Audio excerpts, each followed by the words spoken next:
지난주에 이어서 같은 본문을 가지고 뒷부분을 살펴보도록 하겠습니다.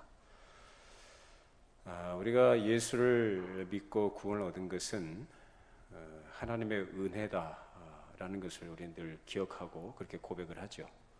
그래서 그리스도께서 이루신 구원의 방식이 얼마나 완전한 것인가, 그리고 절대 불변한 것인가를 성경은 우리에게 가르칩니다. 자, 이것을 거꾸로 얘기하자면 우리의 구원은 실패할 수 없는 하나님의 일하심의 결과다라고 할 수가 있는 거죠. 그래서 하나님의 아들이신 예수 그리스도께서 이 세상에 오신 것은 무엇을 위해서 오셨다고 합니까? 마귀의 일을 멸하려 오셨다. 우리 죄를 없애시기 위해 오셨고, 또 다른 표현으로 마귀의 일을 멸하기 위해서 오셨다라고 했습니다. 그래서 여기에서 멸하신다라는 것은 완전히 멸절시켜서 흔적도 없이 없애버린다는 의미가 아니고, 그 뜻보다는 마귀가 애써 튼튼하게 구축해 놓은 것을, 쌓아 놓은 것을 힘을 쓰지 못하도록 허물어뜨려 버리시기 위해서, 그렇게 그것을 위해서 오셨다라는 것입니다. 그 사건이 언제 일어났습니까? 마귀를 멸하러 오신 그 일이 언제 일어났습니까? 예수께서 처음 이 세상에 오셨을 때, 즉 초림 때 십자가 위에서 그 일을 이루신 것이죠. 그래서 마귀는 처음부터 범죄한 자였고, 그리스도께서 오셔서 범죄의 근본이 된 이 마귀의 일을 다 무너뜨리심으로써 이 악한 마귀의 올무에 빠져서 범죄하는 자들을 죄에서 벗어나도록 하실 것이었습니다. 그 방법은 자기 자신을 대속 제물로 우리를 위한 대신적 죽으심, 그 십자가에서 죽으신 것으로서 그 일을 이루셨습니다. 그로써 우리의 모든 죄를 십자가 위에서 처리하신 것으로서 우리의 모든 죄책과 그로 인한 죄의 세력에서 벗어나게 해주신 것이죠. 그 전에는 일평생 마귀 올무에 사로잡혀서 꼼짝없이 죄가 죄인지도 모르고 죄를 즐기고 죄 가운데 빠져서 또 죽음의 두려움에 쌓여서 살았던 인생이었지만, 이제는 그리스도를 믿고 자유를 얻은 하나님의 자녀로서 이제 새 사람으로서 그 생명을 가진 자로 성령을 따라 살아가도록 해 주신 것입니다. 그래서 거듭남, 예수께서 이루신 구원의 방식이 완전하다는 것은 곧 거듭남이라는 얘기입니다. 거듭난 사람은 새 사람인 줄로 믿습니다. 거듭난 사람은 이래 새로운 성질을 가진 사람이 된 것이고, 새로운 본성이 그 안에 심겨진 사람이 되어져서 이제는 자기 욕심을 따라 썩어져가는 구습을 쫓는 사람이 아니라 성령을 따라 새롭게 하신 새 사람으로 살아가게 되는 것이죠. 그 새 사람의 특징이 뭡니까? 자, 이전에는 죄에 빠져서 죄가 죄인지도 모르고 죄를 즐거워하면서 그 죄로 낙을 삼았던 사람이 이제는 죄를 어떻게 해요? 죄를 미워합니다. 그러면 죄가 뭐냐? 우린 죄 그러면 도덕적 어떤 성질, 어떤 것만을 생각하죠. 죄의 본질은 하나님 없이 사는 겁니다. 근데 여러분, 하나님 없이 사는 게 즐겁습니까? 우린 주 없이 살 수 없네, 우린 주님 없이 살 수 없다라고 고백하는 것이 예배자의 고백인 줄로 믿습니다. 그것은 곧 나는 하나님 때문에 삽니다, 난 하나님으로 즐거워합니다, 난 하나님께 속한 것을 사랑합니다라는 고백의 다름 아닙니다. 그래서 이제 죄를 좋아하던 사람이 이제는 그런 죄, 하나님 없이 사는 것을 미워하는 거예요. 그래서 그를 혐오하는 것이고, 그 하나님과 상관없이 살아가는 사람, 즉 하나님과 상관없이 살아가는 삶의 그 뿌리로부터 나오는 삶의 결과적인 것들까지도, 도덕적 어떤 타락함, 이런 것들도 미워하고 멀리하고 죄를 짓지 않으려고 애를 쓰면서 살아가는 거죠. 그것이 성령을 따라 살아가는 새 사람의 복됨인 것입니다. 자, 오늘 8절 9절 같이 함께 읽어보십시다. 다시. 죄를 짓는 자는 마귀에게 속하나니 마귀는 처음부터 범죄함이라. 하나님의 아들이 나타나신 것은 마귀의 일을 멸하려 하심이라. 하나님께로부터 난 자마다 죄를 짓지 아니하나니 이는 하나님의 씨가 그의 속에 거하며 그도 범죄하지 못하는 것은 하나님께로부터 났음이라. 자, 예수 믿는 사람들이 범죄하지 못한다. 그것은 왜 하나님께로부터 났기 때문이다 라고 얘기했습니다. 근데 우리의 현실은 여러 번 얘기했습니다마는 죄를 안 지을 수 없는 그런 부패성을 갖고 있다. 그래서 예수 믿음에도 불구하고 왜 늘상 죄를 짓고 살아가요? 자, 그런데 죄를 짓는다는 것은 곧 무엇이냐면 죄에 대한 형벌이다라는 것과 같은 얘기입니다. 그 죄에 대해 심판을 받는다는 얘기고 용서를 못 받는다는 얘기거든요. 그럼 우리 하나님께로부터 난 자들은 죄를 짓지 않는다라는 의미는 뭐냐? 이전에 죄를 즐기고 살던 그 고의적이고 악의적이고 의도적이고 계획적인 습관적인 그런 죄를 짓지는 않습니다. 우리의 연약함으로 인해서 넘어지는 부분들이 있고 생각 잘못하고 하나님의 은혜를 우리가 누리지 못하는 가운데서 내 육신의 생각을 따라갈 때 저지르게 되는 죄들이 있지요. 자, 그런데 하나님께로부터 난 자들은 그 죄 가운데 그대로 머물러 있을 수가 없고 안 되게 되어 있습니다. 우리 안에 누가 계시죠? 성령님이 계시죠. 그래서 성령님이 그 죄를 생각나게 하시고 죄 때문에 부대끼게 하시고 하나님께 회개하지 않고는 못 견디게 하십니다. 사실은 하나님의 사람이라고 하는 다윗마저도 우리가 똑같은 성정을 가진 사람이었고 그러한 죄 가운데 빠졌던 사람이고 그 죄로 인해서 번민에 빠졌던 사람이에요. 그 죄 가운데 있을 때 어떻게 시편에 보면은 어떻게 얘기합니까? 어떻게 표현합니까? 막 뼈가 짓눌리는 것 같은, 진액이 빠지는 것 같은 그런 고통을 몸부림으로 호소하죠. 바로 우리의 현실이거든요. 자, 그렇게 해서 우리가 죄를 해결할 수 있는 길을 우리는 허락받은 사람들이고 그 방법이 있습니다. 그게 뭐냐? 예수님의 이름인 줄로 믿습니다. 예수님의 이름으로 우리는 하나님께 나아갈 수 있고 예수님의 공로로 의지해서 그 핏값으로 우리를 사신 바 되신 그런 하나님의 백성으로서의 특권을 우리는 누릴 수가 있는 거죠. 회개하는 자들에게 하나님께서는 그 영혼의 사유의 은총을 허락하여 주시고 다시금 은혜로 소생시켜 주신 줄로 믿습니다. 그러니까 우린 죄에 대한 어떤 형벌, 죄책을 지지는 않는다는 거예요. 어떻게 우리가 살든 간에 행위대로 하나님께서 상급이라는 차원에서 우리를 심판하신다는 말씀이 성경의 가르침이지만 그 죄에 대한 형벌은 지지 않는다. 이것이 우리에게 주신 은혜인 줄로 믿습니다. 그것이 바로 하나님께서 새롭게 하신 사람들의 복됨이고 영광인 것입니다. 자, 하나님의 아들이신 예수께서 구원하신 방법이 완전하기 때문에 자녀된 신자들로 하여금 넉넉히 은혜 안에서 믿음으로 구원을 얻어 영생에 이르도록 해주십니다. 자, 이것을 이제 예수님께서 니고데모에게 거듭남이라는 것으로 분명하게 확증해서 말씀해 주셨었어요. 자, 요한복음 3장 한번 보십시다. 요한복음 3장 3절에서 8절까지.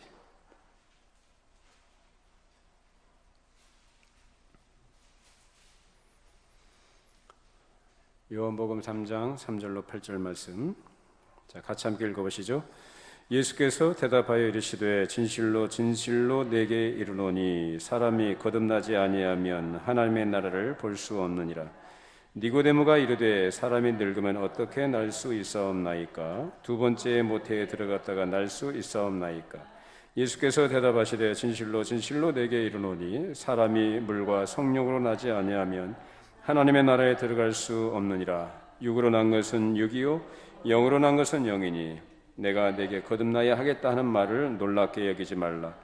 바람이 임으로 불매 내가 그 소리는 들어도 어디서 와서 어디로 가는지 알지 못하나니 성령으로 난 사람도 그러하니라. 아멘. 여러분 거듭나셨습니까? 거듭나셨습니까? 확신하시나요? 이 확신은 물론 내가 확신하는 것으로 구원받는 건 아닙니다만 이 확신은 우리에게 굉장히 중요한 거죠. 이 확신이라는 것은 때에 따라서 내가 확신을 가지지 못할 수도 있습니다. 내 확신 여하에 따라서 구원이 결정되는 것은 아니죠. 그러나 거듭난 사람은 이 확신을 가지고 하나님 앞에서 정직하게 고백할 수가 있습니다. 자기가 압니다. 자, 사람이 부모님으로부터 한번 태어납니다. 자, 태어났는데 그 자연인으로서는 하나님 나라 갈 수가 없다. 볼 수도 없고 들어갈 수 없다. 주님께서 분명히 말씀하셨습니다. 왜냐하면 하나님의 나라에 들어가는 것은 사람의 의지나 노력과 선택과 결정에 따라 되는 게 아니고, 그래서 하나님의 일이다라는 것입니다. 사람은 할 수 없는 것이지만 하나님은 하신다라고 예수님 말씀하셨죠. 그래서 사람이 한 번 태어나면은 두 번 죽고, 두 번 태어나면 한 번 죽는다. 거듭난 사람은 죽어도 죽는 게 아니고, 거듭나지 못한 사람은 살아도 사는 게 아닌 거죠. 이것이 굉장히 중요한 구별입니다. 누구와? 하나님의 자녀와 마귀의 자녀들의 다름입니다. 그래서 거듭남은 굉장히 중요한 거예요. 그러니까 아무리 교회를 오래 다니고, 그러니까 이걸 여러분들이 늘 생각하셔야 되는데, 저도 늘 한 번씩 그렇게 점검을 하는 그 부분이기도 해요. 목사지만 과연 거듭났느냐? 굉장히 무서운 질문이기도 합니다. 그렇다면 모든 성도들도 마찬가지로 내가 모태신앙이고 교회를 얼마나 오래 다녔고 신앙의 연륜이 얼마나 있고 얼마나 경험이 있고 체험이 있고 얼마나 뜨거운 열정과 열심으로 교회를 섬겼느냐가 중요한 게 아니고, 가장 중요한 근거, 그 중요한 출발점이 뭐냐? 거듭났느냐라는 거예요. 그래서 이것으로 자기 자신의 믿음과 신앙의 상태를 점검해보는 지혜가 필요할 것입니다. 근데 이 거듭남은 바로 성령께서 하시는 일인데, 성령께서 하시는 일은 사람이 알 수 없는 신비로운 방식으로 일하십니다. 바람이 어디로부터 와서 어디로 가는지 우리가 압니까? 그리고 바람이 이렇게 가라 저렇게 가라 바람을 통제할 수 있습니까? 통제 못하죠. 누구 마음에? 바람 마음대로예요. 바람 마음대로 불고 싶은 대로 가고 싶은 대로 가는 것이 바람입니다.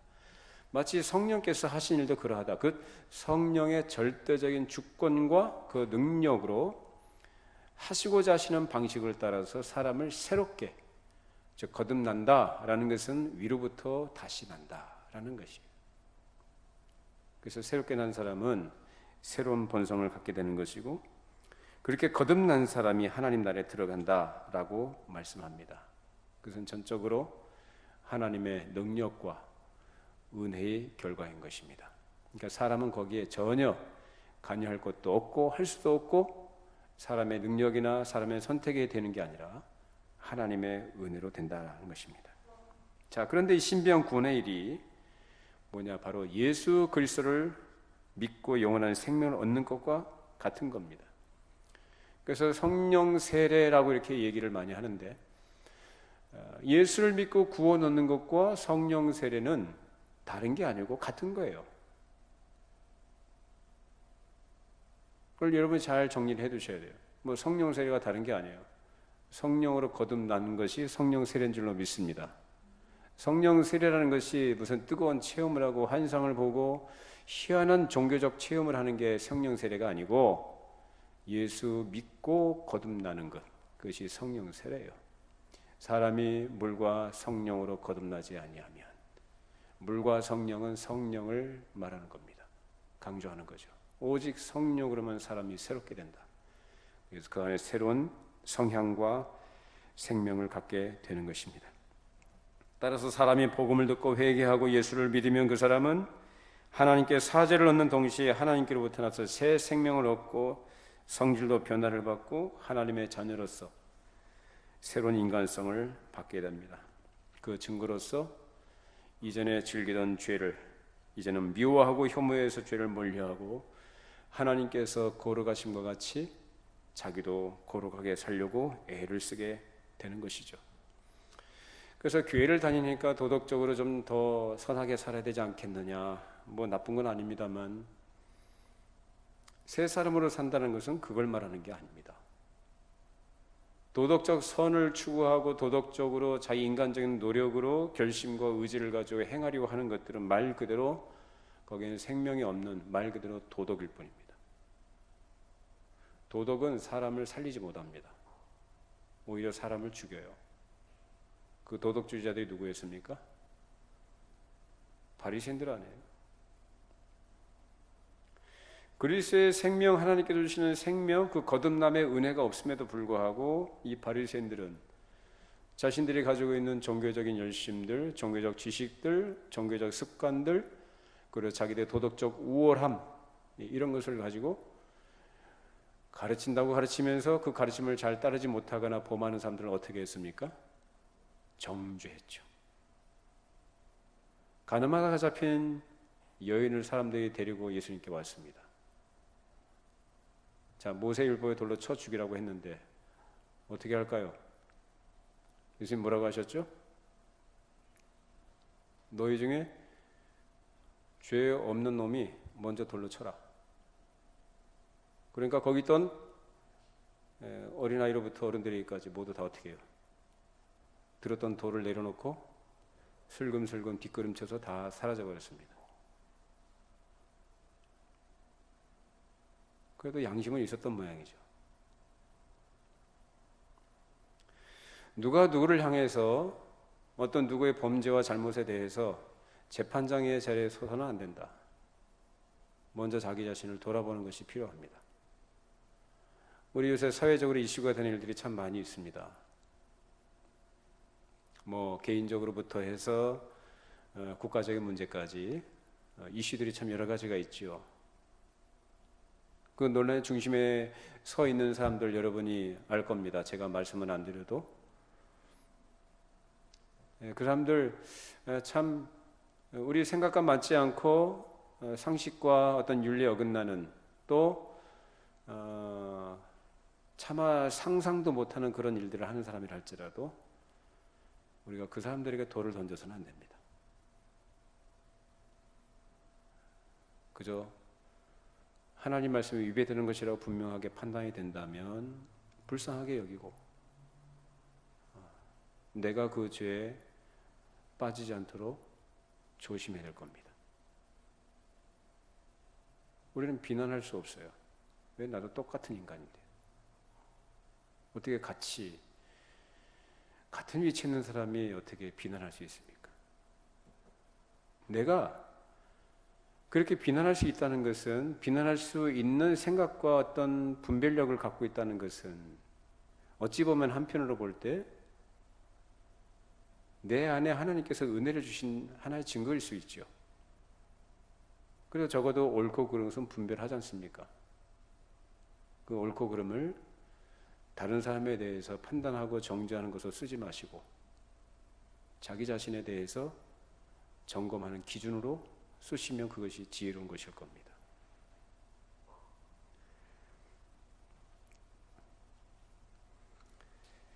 성령께서 하나님의 말씀을 사용해서 사람으로 하여금 믿도록 하시고 변화시켜 주셔서 하나님의 자녀가 되게 하신 일이 바로 거듭남이요.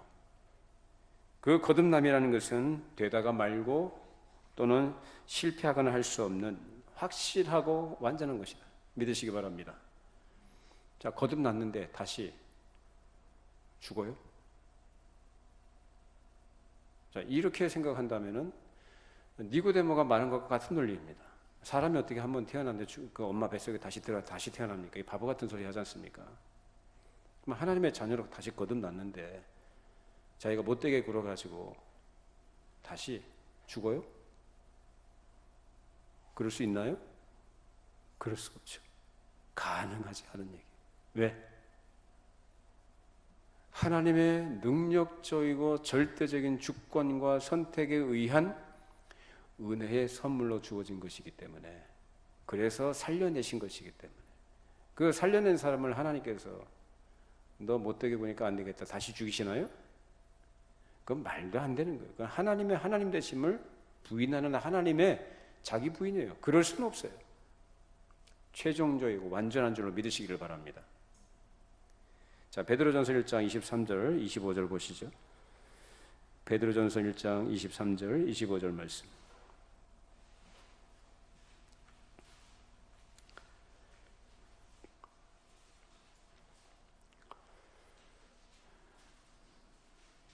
자, 베드로전서 1장 23절 25절입니다. 같이 함께 읽어보시죠. 너희가 거듭난 것은 썩어질 씨로 된 것이 아니요 썩지 아니할 씨로 된 것이니 살아있고 항상 있는 하나님의 말씀으로 되었느니라. 그러므로 모든 육체는 풀과 같고 그 모든 영광은 풀의 꽃과 같으니 풀은 마르고 꽃은 떨어지되 오직 주의 말씀은 세세토록 있도다 하였으니 너희에게 전한 복음이 곧 이 말씀이라. 너희에게 전한 복음이 곧 이 말씀이다. 이 말씀으로 성령께서 모든 사람을 거듭나게 하신 줄로 믿습니다. 그래서 말씀으로 우리를 거듭나게 하신다는 건 뭐냐? 우리 믿음은 어떻게 생겨납니까? 들음에서 들어야 되는 거죠. 듣지 않고는 믿음이 발생하지 않아요. 그러니까 잠자다가 믿음이 생기는 것도 아니고 무슨 체험을 했다고 믿음이 생기는 게 아닙니다. 어떤 기적을 경험했다고 그 사람이 믿어지는 게 아닙니다. 죽은 자 가운데서 어떤 사람이 살아나서 증거한다고 믿어지는 게 아닌 거죠. 무엇으로 거듭납니까? 말씀으로요. 누가 쓰시는 거죠? 말씀을? 성령께서. 성령께서 말씀을 쓰시는데 이 말씀에는 무엇이 계시되어 있습니까? 말씀에 우리가 하나님을 아는 방법은 뭡니까? 뭐 금식 기도하고 환상 보면 하나님 알아요? 종교적 열정을 가지고 구하고 찾으면 하나님 만나지는 거예요? 무엇으로 계시하셨어요? 하나님은 당신 자신을 말씀. 성경에는 하나님이 누구시냐? 하나님이 어떠한 분이시며 우리에게 어떠한 일을 행하셨는가? 그리고 그 택하신 백성들과 이 세상에 대해서 하나님께서 장차 어떻게 하실 것인가가 다 계시되어 있습니다. 그래서 그런 것들을 우리는 하나님을 아는 지식이다라고 얘기합니다. 하나님을 아는 지식은 다른 데서가 아니라 우리에게 주신 기록된 말씀인 줄로 믿습니다. 그래서 이 말씀을 통해서 하나님을 알도록 하시는 분이 누구냐? 바로 성령님이시다. 세상에는 역사학자들도 있고요, 고고학자들도 있고 신학자들이 있죠. 소위 말하는 학자들이 있습니다. 자, 그러면 그 학자들이 성경도 연구하고 또 뭐 성경에 나오는 지명 그런 데를 다 찾아다니면서 발굴 작업도 하고 막 그래요. 그러니까 얼마 전에 뉴스 보니까 2000년 전 로마에 있는 그 도시 그 폐허 속에서 그 잔해 속에서 그 무슨 여신상, 온전한 형태로 보존된 여신상을 머리 두 상을 발굴했다고 그러죠. 뭐 대서특필을 하더라고요. 놀랍다고. 그 돌덩어리로 만든 거. 자, 그러면 성경에 기록된 내용들이 고고학적 발굴을 통해서 또 학술 연구를 통해서 사실이라고 입증을 할 수 있어요. 그리고 그 사실을 믿을 수 있습니다. 자, 그러면 그런다고 해서 그것이 구원 얻는 믿음이냐? 성경에 기록된 것이 사실이더라, 나 그렇게 믿는다라고 한다, 그것이 구원 얻는 믿음이냐라는 거예요. 아니에요. 그 믿음은 역사 믿음이라고 하고 역사 신앙이라고 하게 돼요. 그건 구원 얻는 믿음이 아니에요. 기적이 있다고 기적을 믿는다고 사람들이 그것을 다 구원받은 믿음이라고 하지 않습니다. 왜? 성경에도 기적을 많이 경험한 사람들이 있고 그 기적을 믿는 사람들이 지옥 간 사람도 많거든요. 그러니까 결국은 뭐냐면 하나님께서 그 말씀을 가지고 사람을 성령께서 거듭나게 하심으로써 그 사람이 새 사람이 되어지는 것이고, 새로운 성향, 즉 이전의 세상을 쫓아가고 자기 육신의 욕심을 따라 살던 사람이 이제는 하나님을 알고 하나님께 속한 것을 즐거워하는 사람으로 살아가게 되는 거예요. 비록 우리의 현실은 우리 아까 권사님 기도하셨지만 내가 알고 그렇게 믿음으로 구하고 또 소원하지만 그렇게 내가 마음으로 고백하고 소원하는 것처럼 되어지지 않는 우리의 연약함들이 있지만, 그럼에도 불구하고 그래서 우리에게 예수님이 필요한 것입니다. 예수 믿는 게 뭔지 아시겠습니까? 예수를 믿는 건 나를 안 믿는 거예요. 나의 어떠함도 믿지 않는 거예요. 전적으로 모든 것을 예수 그리스도에 의탁하고 그분을 의지하고 그분의 말씀에 순종하려 애를 쓰는, 그것이 바로 거듭난 사람이요 성령의 인도하심을 따라가는 새 사람의 모습인 것입니다. 그게 다른 거죠. 윤리하고 도덕하고. 윤리 도덕은 뭡니까? 선과 악의 판단 기준이 누구예요? 윤리 도덕은 자기죠, 자기. 내가 기준이기 때문에 내가 옳다고 생각한 내가 옳은 것을 하는 거예요. 내가 선하다고 생각하는 것은 가치 있게 여기는 것이고 나쁜 것이라고 생각하면 배척하는 거예요. 근데 사람이 완전하나요? 완전하지 않잖아요. 불완전하잖아요. 또 시대정신이라는 것이 있기 때문에 기준도 항상 바뀔 수밖에 없어요. 선과 악의 기준이라는 것이. 또 상황에 따라서 바뀝니다. 내가 좋으면 좋은 거고 내가 싫으면 싫은 거예요. 그러니까 그걸 가지고 무슨 선을 행할 수가 있다고 하고 변화된 사람이라고 할 수 있습니까? 뭘 하고 안 하고의 문제가 아니라 존재의 문제죠. 그 사람이 어떤 사람으로 존재하느냐. 하나님의 생명을 가진 사람으로 존재하느냐, 하나님의 생명이 없음에도 불구하고 그저 인간적인 도덕과 선을 추구하는 사람으로 살아가느냐, 그게 죄입니다. 하나님 없이 사는 게 죄인데요. 그게 바로 세상 사람과 하나님의 백성들의 다름인 것입니다. 하나님의 구원이 범죄에 아무 소망이 없는 죽은 자를 그리스도의 대속 사역으로 사죄의 은혜와 칭의를 통해서 신분상 변화를 주실 뿐만 아니라 생명을 가진 자로 하나님의 자녀된 특권과 영광을 누릴 수 있는 권세를 주신 것이죠. 이처럼 구원이 놀랍고 완전한 것은 하나님의 큰 권세와 은혜로서 처음부터 끝까지 믿는 자를 구원하신 것이지만 그들에게 또한 하나님께서 낳으신 그들에게 하나님의 거룩한 성품을 닮아가는 새로운 인간성을 심어주시고 그리고 말씀을 쓰셔서 교훈과 책망과 바르게 함과 의로 교육하는 과정을 통해 예수를 믿는 하나님의 사람으로서의 자기 인생길을 그 스스로가 또한 정하고 그 길을 걸어가도록 하시는 데 있는 거예요. 그러니까 하나님은 우리를 기계적으로 다루시거나 우리를 로봇으로 취급하시는 게 아니라 이제 우리 안에 새로운 본성을 심어주신 것으로서 새로운 인간성을 가지고 이제 누구를 닮아가기를 소원하고요. 하나님을 닮아가기를 소원하면서 그 길을 걸어가는데 어떻게 걸어가요? 억지로나 마지못해서거나 형식적으로 하는 게 아니고 누구 눈치 보면서 하는 게 아니라 내 마음속으로부터 우러나오는 자원하는 심령으로 그리고 죄에서 자유를 얻은 진리 안에서 자유로운 하나님의 사람으로 즐거이 자연스럽게 그 길을 걸어가는 겁니다.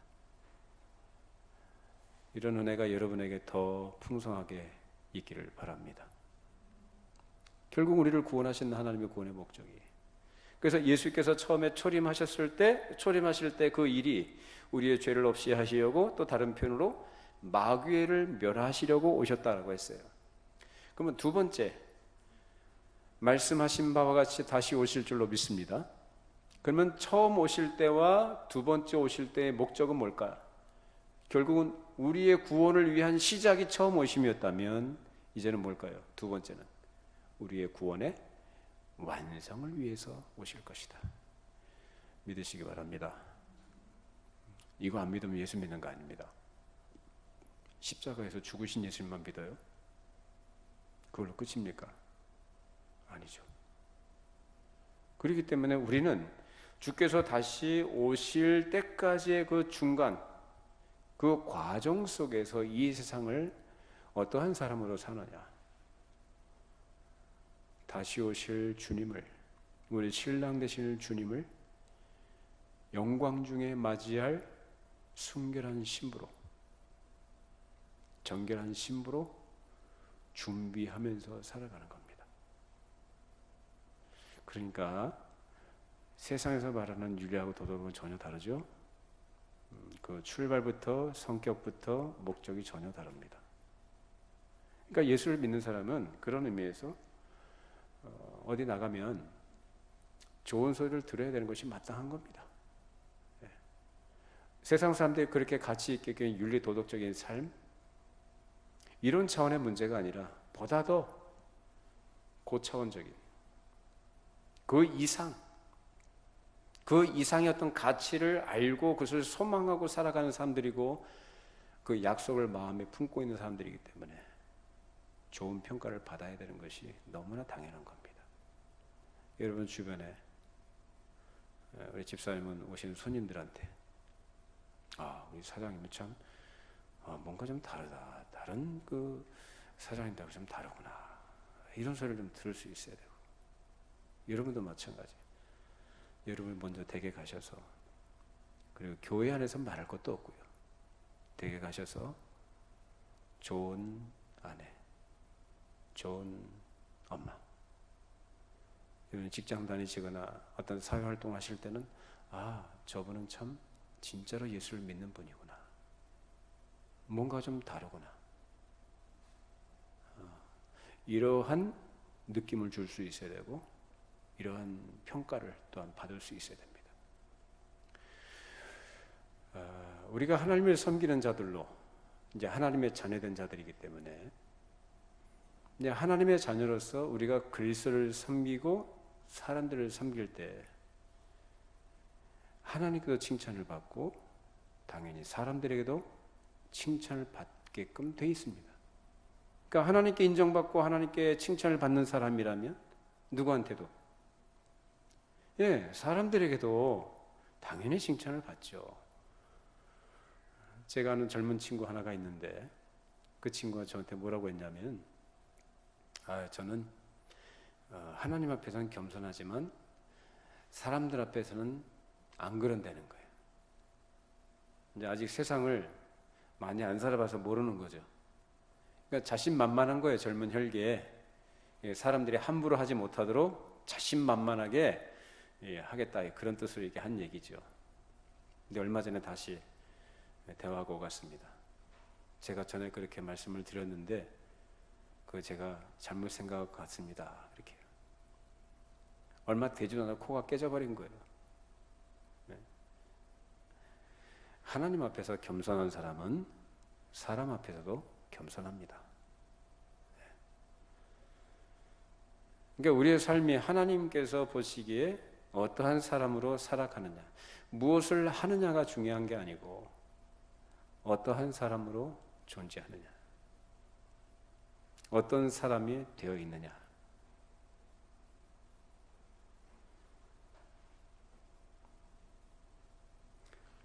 예수님께서 마귀의 시험을 물리치시고 의의 길을 걸어가시고 십자가에 죽기까지 성부 하나님께 복종하신 것으로서 의인이라는 칭호를 얻으셨듯이 이제 그로 인해 구원을 얻은 우리 신자들도 마찬가지로 이제 믿음으로 그 마귀를 대적해서 물리칠 수 있는 것이고, 하나님께서 기뻐하시는 의의 길을 즐거이 기꺼이 하나님의 종으로 살아가게 되는 것입니다.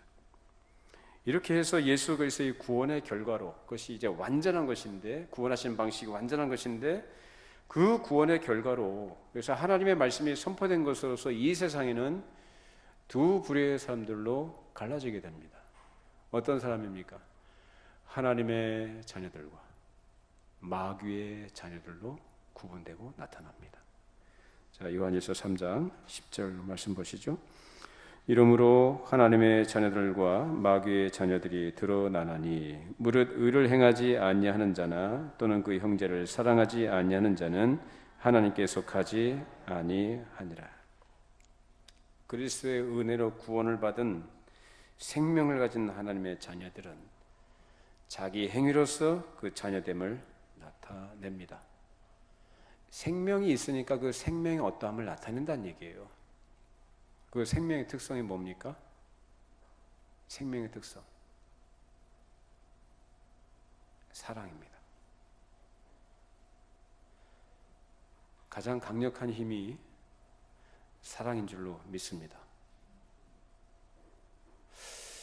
윤동주 시인인가요? 그분이 이런 시를 썼다고 하는데 제가 들은 얘기여서 그 부분만 제가 인용을 해볼게요. 세상에서 가장 행복한 사람이 누구냐라는 취지로 쓴 거예요. 여러분 어떤 사람이 행복할 것 같아요? 당신은 사랑받기 위해 태어난 사람입니다 라는 거 우리 CCM 있죠. 근데 여러분 사랑받기 위해서 태어나서 행복합니까? 어떻습니까? 그것도 행복하죠. 행복한데 그건 1차원적인 거예요. 아주 너무나 단순한 거죠. 사람은 사랑을 받아도 행복하지만 사랑을 할 때 가장 행복합니다. 하나님은 사랑이시라. 하나님의 세상을 이처럼 사랑하사 누굴 주셨다고 합니까? 독생자를 주셨다. 주님께서 우리를 사랑하셔서 우리를 위해서 십자가에서 자기 몸을 내주셨습니다. 우리가 그 사랑을 입은 자들이죠. 하나님께서 사랑을 하실 때 우리의 그 사랑을 나타내실 때 어떤 조건을 내거시거나 어떤 반대급부를 기대하셨던가요? 우리 어떤 조건을 보시고 우리에게 그 사랑을 베풀어 주시고 그 사랑에 대한 어떤 그 대가를 우리에게 요구하셨나요? 아니죠. 어떤 사랑이었어요? 아가페. 무조건적인 거예요. 그게 사랑이래요. 그런 의미에서 이 세상에서는 하나님과 관계없는 사랑은 사랑이 아닌 거죠.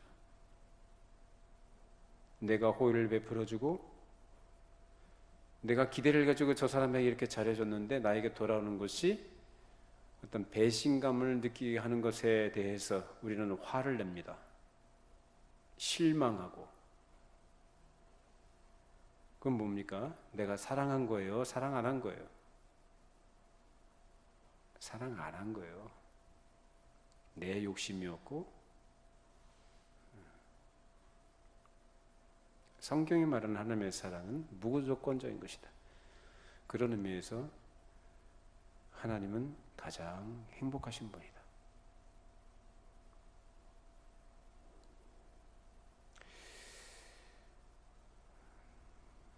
그래서 하나님의 자녀들이 어떤 사람들이냐? 그 행위로서 자기들이 하나님의 자녀인 것을 나타내는데 그 행위로 나타나는 게 뭐냐라는 거예요. 우리 말로만 하지 말고 행위로 하라고요. 나타나 보여지는 것들이 있어야 된다는 거예요. 의를 행하는 것과 형제를 사랑하는 것입니다. 하나님께서 의로우신 것처럼 그 자녀된 사람이 또한 의를 따라 살아가고 생활해 가고 또 누구를 사랑하래요?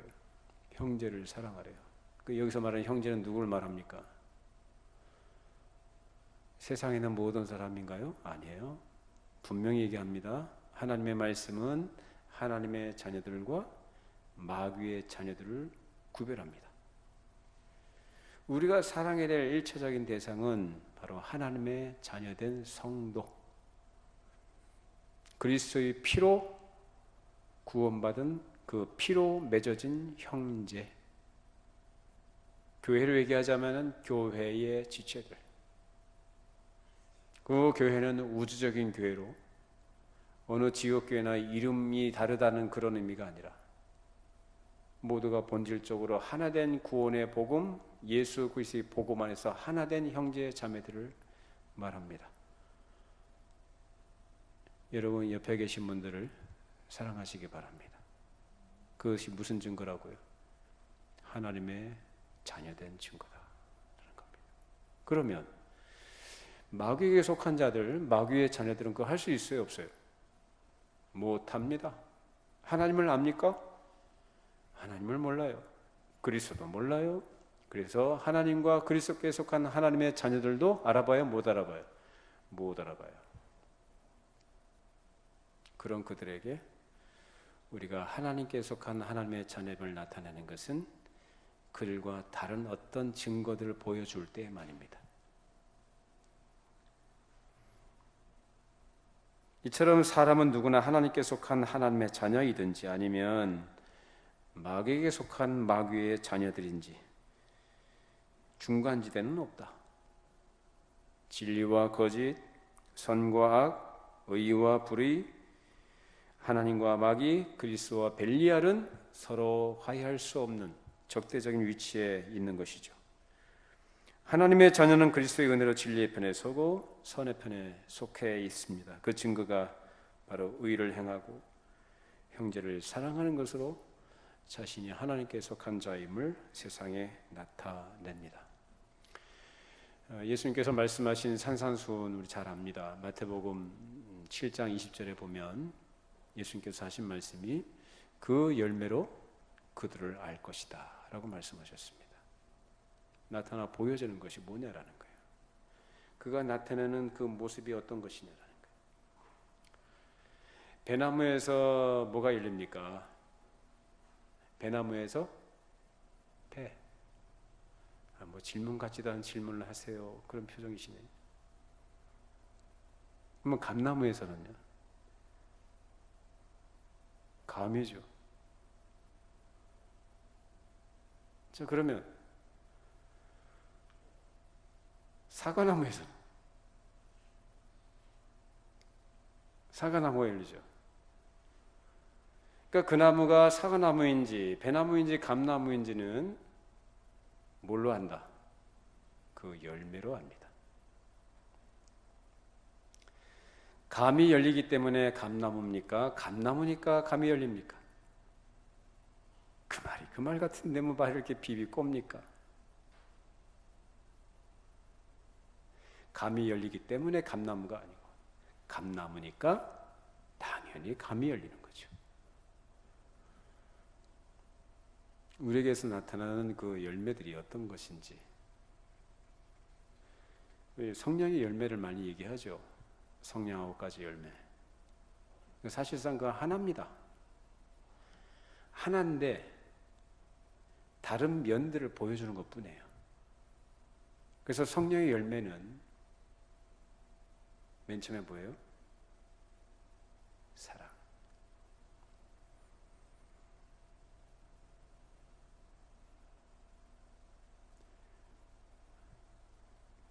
예수님께서 세상에 오신 목적은 마귀의 일을 멸하러 오셨다고 그랬어요. 우리의 죄를 없앤다고요.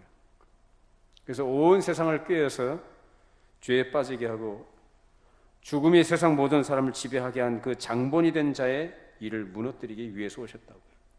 그래서 인류의 구원을 위한 대사명을 가지고 오신 하나님의 아들 예수님께서 우리의 죄를 담당하시기 위해서 단번에 들이신 바가 되시고 그로 인해서 하나님께 드려주셨고 지극히 높이 되셨고 지금 하나님 우편에 계시며 우리를 위해서 대제사장의 사역을 하고 계십니다. 언제인지는 알 수 없지만은 때가 되면 두 번째 이 세상에 오실 것입니다. 자, 요한일서 3장 2절로 3절 말씀 보십시다. 마지막으로 읽고 마치죠. 요한일서 3장 2절로 3절 같이 함께 읽어보십시다. 사랑하는 자들아, 우리가 지금은 하나님의 자녀라. 장래에 어떻게 될지는 아직 나타나지 아니하였으나 그가 나타나시면 우리가 그와 같을 줄을 아는 것은 그의 참모습 그대로 볼 것이기 때문이니 주를 향하여 이 소망을 가진 자마다 그의 깨끗하심과 같이 자기를 깨끗하게 하느니라. 예수님께서 이 세상에 나타나신 것은 우리를 사랑하셔서 구원하시기 위해 열어놓으신 유일한 구원의 길로 나타나신 줄로 믿습니다. 예수 그리스도만이 유일한 구원의 길입니다. 예수께서 말씀하셨습니다. 내가 곧 길이요 진리요 생명이니 나로 말미암지 않고는 아버지께로 올 자가 없다라고 하셨습니다. 만일 구원 얻을 수 있는 다른 길이 있다면 하나님께서 그 독생자를 이 세상에 보내셨겠습니까? 어때요? 보내셨겠어요? 안 보내셨죠. 그런데 예수님께서 이 세상에 오셨다는 것은 그건 뭔 얘기예요? 그 예수 그리스도만이 유일한 구원의 길이라는 얘기입니다. 믿으십니까? 그래서 예수 그리스도를 믿음으로써 하나님의 자녀가 되게 하셨고, 그 피를 흘린 것을 믿는 자들의 죄를 다 용서하시고, 이제 이 땅에 사는 동안에 하나님의 자녀로 생활하게 하시면서 장래에 우리에게 완성될 그날을 바라보면서 믿음으로 살아갈 때 두 번째 나타나셔서 그 믿는 자들을 완전한 구원의 영광에 들어가도록 하실 줄로 믿습니다. 그러면 두 번째 나타나셔서 우리의 구원을 완성하실 것을 믿는 하나님의 자녀라고 한다면 죄 가운데 살 수가 없는 거죠. 어떻게 살아야 될까요?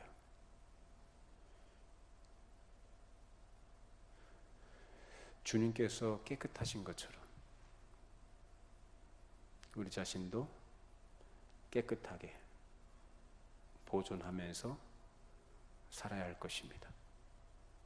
죄를 즐기고 죄를 따라가고 죄의 유혹에 빠져서 전에 진노의 자식들의 생활을 따라가는 그것은 있을 수가 없는 겁니다. 간혹 우리가 실수도 하고 우리의 연약함에서 넘어지는 것이 있지만, 그럼에도 불구하고 우리가 그것 때문에 좌절하지 않고 소망을 잃지 않는 것은 그리스도를 통해 우리를 구원하신 하나님의 구원의 방법이 완전하시고 최종적인 것인 줄 믿기 때문입니다. 이 믿음 안에서 하나님께 항상 감사하시고 그 은혜를 아는 자로 은혜에 합당한 목적을 따라 하나님의 자녀로 빛을 드러내고 좋은 영향을 나타내면서 살아가시는 그 은혜들이 있기를 바랍니다. 기도하시죠. 걸어가신 하나님 아버지, 우리에게 영원한 생명을 주시고 하나님의 영광에 참여하는 자가 되도록 하시기 위해서 하나님의 아들 그리스도께서 이 세상에 오셨고 우리를 거룩한 하나님의 자녀가 되게 해 주셨습니다. 주께서 우리를 위해 피 흘리신 그 공로를 우리가 늘 의지하고 그 하나님의 사랑과 은혜를 늘 감사하면서 우리 자신을 이제 그리스도의 신부로 거룩한 하나님의 백성으로 말씀에 순종하고 말씀을 따라가는 자로 드리기를 힘쓰게 해 주시고, 주께서 다시 오실 그날까지 우리에게 주어진 이 세상에서의 삶을 세월을 아끼면서 지혜로운 청지기로 우리 하나님의 선하심을 나타내고 우리 하나님의 거룩하심을 드러내는 하나님의 자녀들로 살아가게 하여 주시옵소서. 하나님, 우리의 모습이 비록 연약하고 허물진 모습이 많이 있지만 그럼에도 불구하고 우리에게 주신 그 은혜로 우리가 온전케 되어 줄로 믿고 은혜 안에서 늘 감사하게 하시고 자유롭고 즐거움으로 또 하나님이 주시는 평강을 누리며 영원한 날의 소망과 그 날을 기대하며 하루하루의 삶을 하나님의 사람으로 살게 하여 주시옵소서.